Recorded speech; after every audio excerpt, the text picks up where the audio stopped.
हे सारं माझ्या आयुष्यात घडेल याची मी कधी कल्पना देखील केली नव्हती। माझ्या विवाहानंतर माझा सुखाचा संसार व्हावा केवळ हीच माझी अपेक्षा होती। पण हे सारं घडेल असा विचार माझ्या मनात कधी आलाही नव्हता।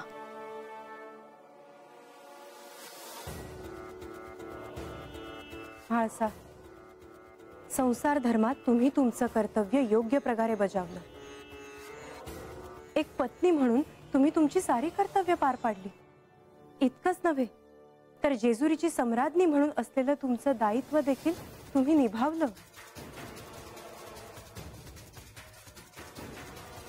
पण असे असूनही माझ्या लेखी केवळ यातनाच का देवी?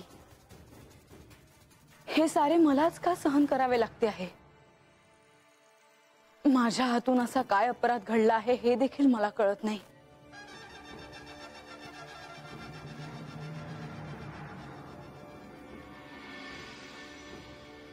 तुमच्या हातून कोणताही अपराध घडलेला नाही म्हाळसा। घडलं असेल तर ते पुण्यच आहे असा विचारही कधी मनात आणू नका। देवी, तुमच्याशी बोलल्यावर माझं मन नेहमीच शांत होतं। तुम्ही जर इथे नसता तर मी एकटी पडले असते, हेच सत्य आहे। आणि मी नेहमी तुमच्या बरोबरच असेन असं आश्वासन मी देते। परंतु म्हाळसा, काय करायचं ठरवलं आहे तुम्ही? तुमच्या आई म्हणत होत्या त्याप्रमाणे नेवासेला जाण्याचा निर्णय? नाही, आईच्या मनात जरी असं काही असलं तरी हा निर्णय मी आता नाही घेणार। तसा निर्णय घेण्याआधी मला यांच्याशी काही गोष्टी बोलाव्या लागतील। मला यांना विचारायचे आहे की हे माझ्याशी असे का वागले, मगच मी हा निर्णय घेईन।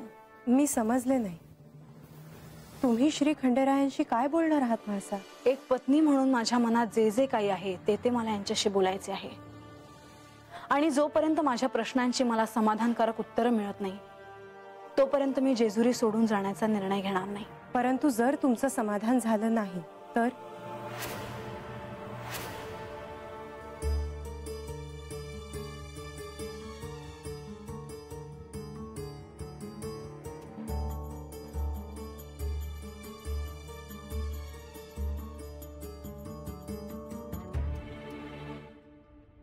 अशी वेळच येऊ नये अशी प्रार्थना करायला हवी। कारण मला जर माझ्या प्रश्नांची समाधानकारक उत्तरं मिळाली नाहीत तर मात्र आई म्हणते त्याप्रमाणे मला जेजुरी सोडून नेवासेला जाण्याचा निर्णय घ्यावाच लागेल।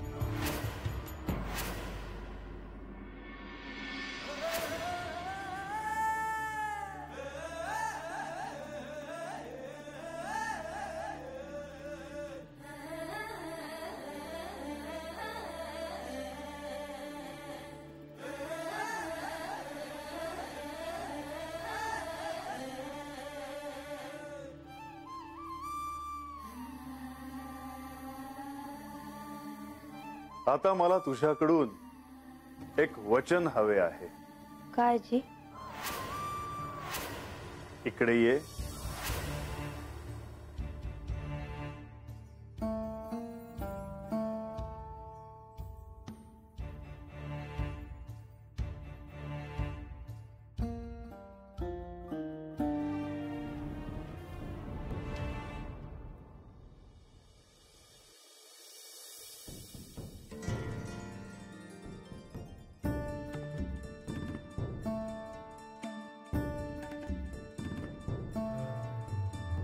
तू मला आणि जेजुरीला सोडून निघाली होतीस, ह्यानंतर पुन्हा असं करणार नाहीस? नाही देवा, मी वचन देते की काय बी झालं तरी मी तुम्हासनी अन जेजुरीला सोडून कधी बी जाणार नाही।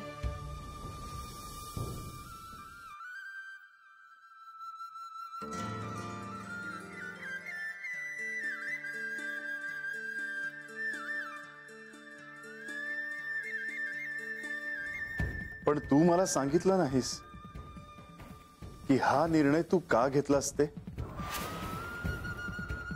जो विषय नका ना काढू, मला काय सांगावं हे सुचतच नाही।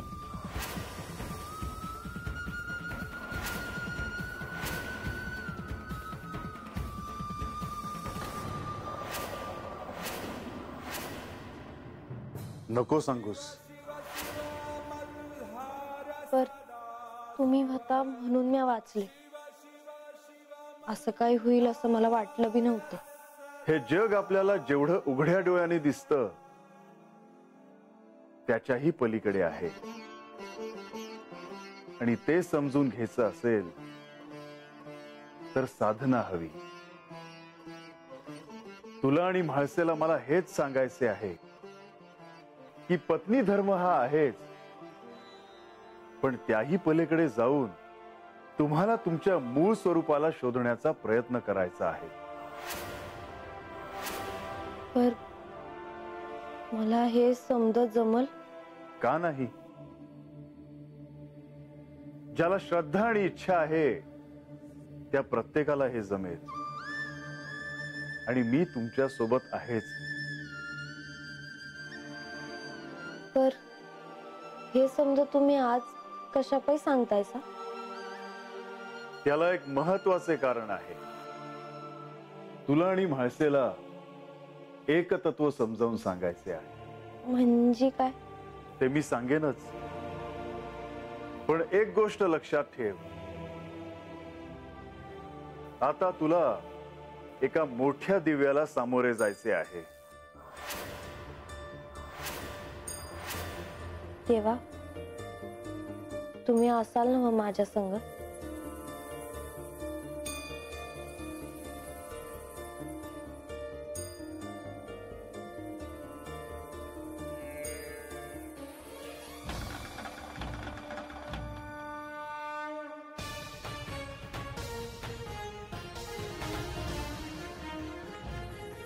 चिंता नसावी.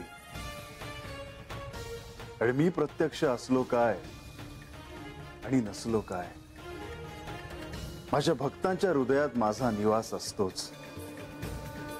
तेव्हा मी त्यांच्यापासून वेगळा कसा असेल?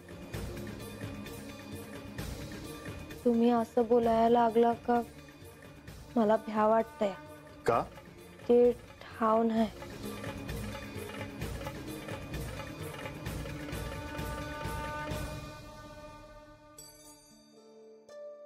भय, चिंता, राग, लोभ यांना बाजूला सारून उभी राहा. माझ्या सोबत आहेस, समर्थ राहा.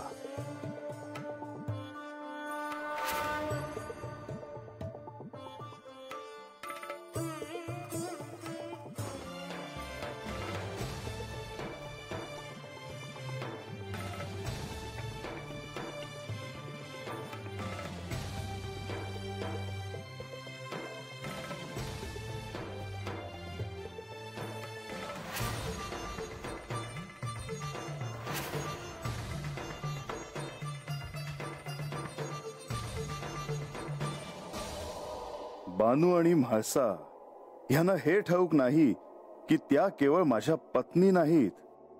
मी केवळ त्यांचा पती नाही, तर त्या योगिनीही आहे. आणि हे त्यांना कळायला हवं. बानू सोबत म्हाळसालाही एका दिव्याला सामोरं जावं लागेल.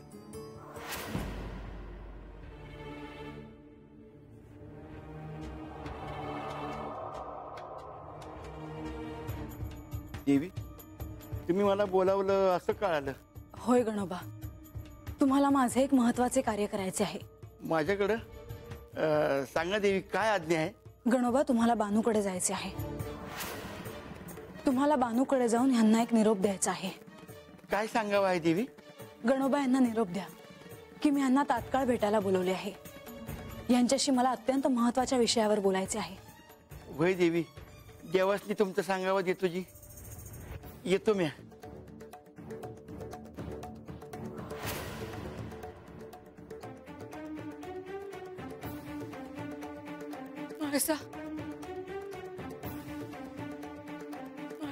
लतिका, काय झालं? अक्का नेवासीला जाण्यासाठी प्रस्थानाची तयारी करत आहेत. काय?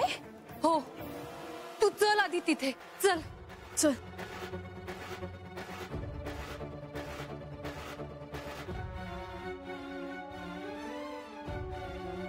मायानंदा, मायानंदा, काय करताय हे आपण?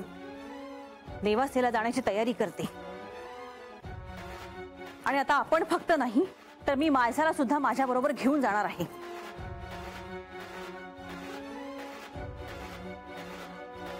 आई,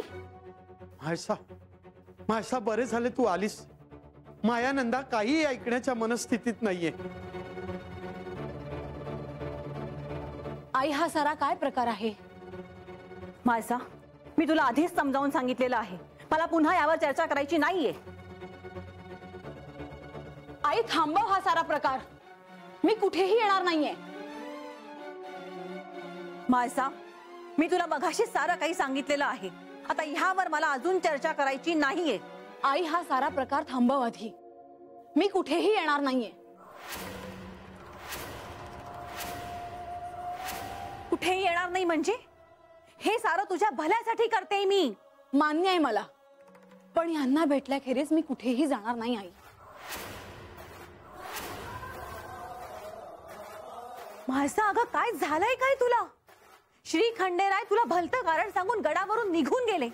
तुझ्या समोर दुसरा विवाह करून त्या बानूला जेजुरीला घेऊन आले आणि इतकं सगळं होऊन तू अशी कशी वागू शकतेस? हो, कारण मला माझ्या पत्नी धर्माची कल्पना आहे. आई, मी माझ्या पत्नी धर्माशी तसूभरही प्रतारणा केली नाही. आणि माझा पत्नी धर्म मला हे सांगतो की मी त्यांना भेटल्याशिवाय, त्यांच्याशी बोलल्याशिवाय जेजुरी सोडून जाणार नाही. बाई बाई बाई, आता कसं समजावून सांगू मी तुला? मायानंदा, आता काहीही समजावण्याचा प्रयत्न करू नका. माळसा म्हणते ते अगदी योग्य आहे. घ्या, म्हणजे मीच चुकीचं वागते. माझ्या मुलीच्या भल्यासाठी मी जे काही करते ते मी चुकीचंच करते, त्याचं कोणाला काहीच नाही. असं नाही आई, हे सगळं तू माझ्या भल्यासाठीच करतेस हे मला मान्य आहे. पण माझं मन हे मानत नाहीये की मी यांना काही न सांगता जेजुरी सोडून जाऊ. माझ्या कर्तव्यात मी चूक करणार नाही. हे माझे केवळ पतीच नाहीत तर आराध्य देखील आहेत. पण माळसा, आई, तू काहीही म्हणालीस तरी मी यांना काही न सांगता अशी जेजुरी सोडून जाणार नाही. मला आधी यांना भेटू दे. माझ्या मनात जे काही आहे मला त्यांच्याशी बोलू दे. आणि नंतर मी जेजुरी सोडून जायचं की नाही हा निर्णय घेईन.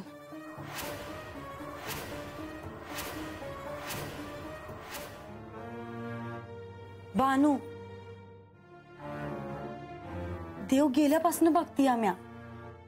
एवढं कसल्या काळजीत आहेस? सकाळ धरणं काय खाल्लं बी नाहीस. काय होणार हाय कुणास ठाव ग.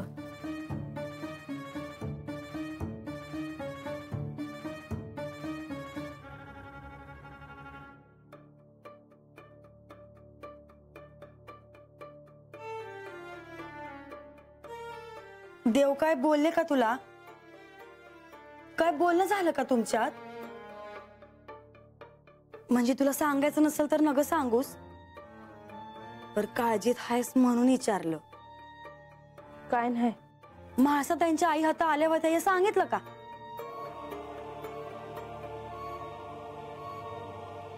नाही. म्हणजे त्या काय बोलल्या हे बी सांगितलं नसल? असं कसं सांगणार म्हणजे? त्यासनी तारस कशाला? म्या सुखात हाय असंच त्यासनी वाटाया हवं. पर तुला काय वाटतंय हे देवासनी सांगितलंच नाही तर त्यासनी कसं कळल? माझ्यासारख्या रानातल्या पोरीला त्यांनी बायको केलं. आता अजून काय मागायचं त्यांच्याकडे? तू काय ऐकणार नाहीस. आता म्याच असं काहीतरी करते की देवासनी कळल का म्हाळसा त्यांच्या आई हाता आल्या होत्या आणि तुला काय बाय बोलल्या म्हणून. म्हणजे तू असं काय बी करणार नाहीस? राहिलं नका सांगूस. पर एक दिवस देवासनी हे कळल्या बिगर राहणार नाही. तवाचं तवा बघू. आता मला वेगळाच घोर लागला आहे.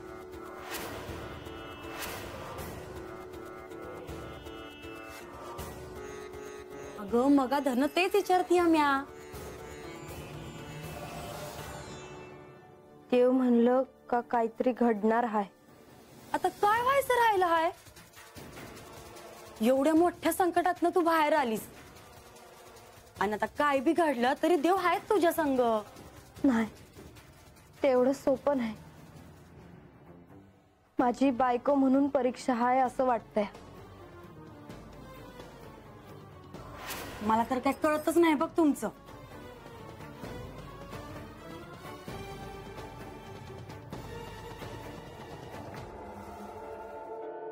येऊ का जी? गणबा या जी.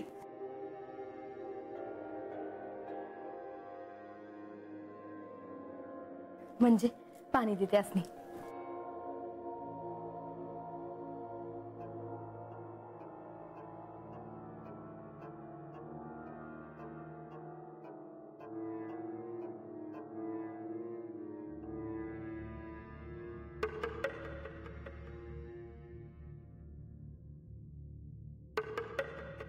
कैसा अंगावा हाय का काय काम आहे? देवासनी हुडकत आलोया. आहेत का देव? हत नाही. देव गडावर गेलं. गडावर? पर देव गडावर बी नाही. मग कुठं गेलं देव? आता हे तर कोडच आहे. कुणासनी बी काही सांगितलं नाही का त्यांनी? नाही. तसं न म्हणजे प्रधानजीसनी नाही. बर बघतो मी. येतो जी.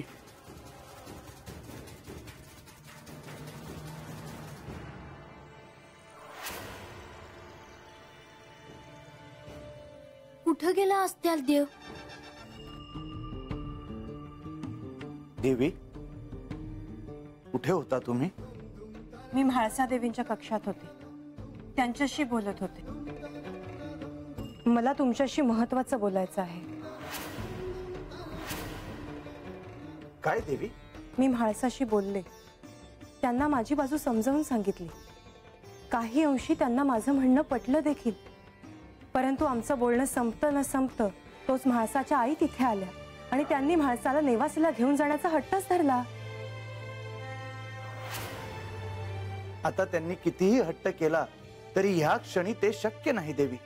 का? कारण नियतीच्या मनात निराळच आहे. मला समजलं नाही. श्री म्हाळसा देवी आणि बाणाई या दोघींनाही एका दिव्याला सामोरं जायचं आहे आणि श्री खंडेराय स्वतः या दोघींना हे दिव्य सांगणार आहेत. कोणतं दिव्य? आणि हे सारं काय आहे?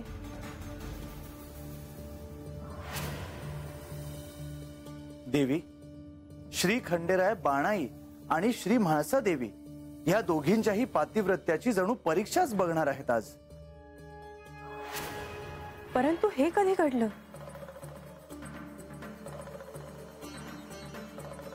अजून हे घडलेलं नाही, परंतु लवकरच हे घडेल.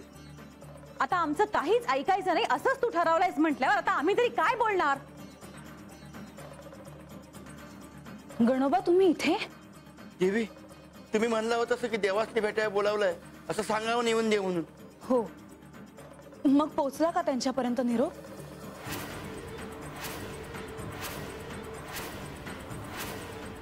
गणोबा, आपण असे मौन का?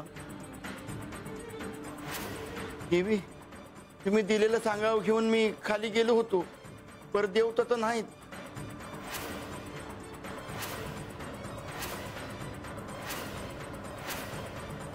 नाहीत म्हणजे? बानुबाई म्हणाले की देवगडावर आहे ती.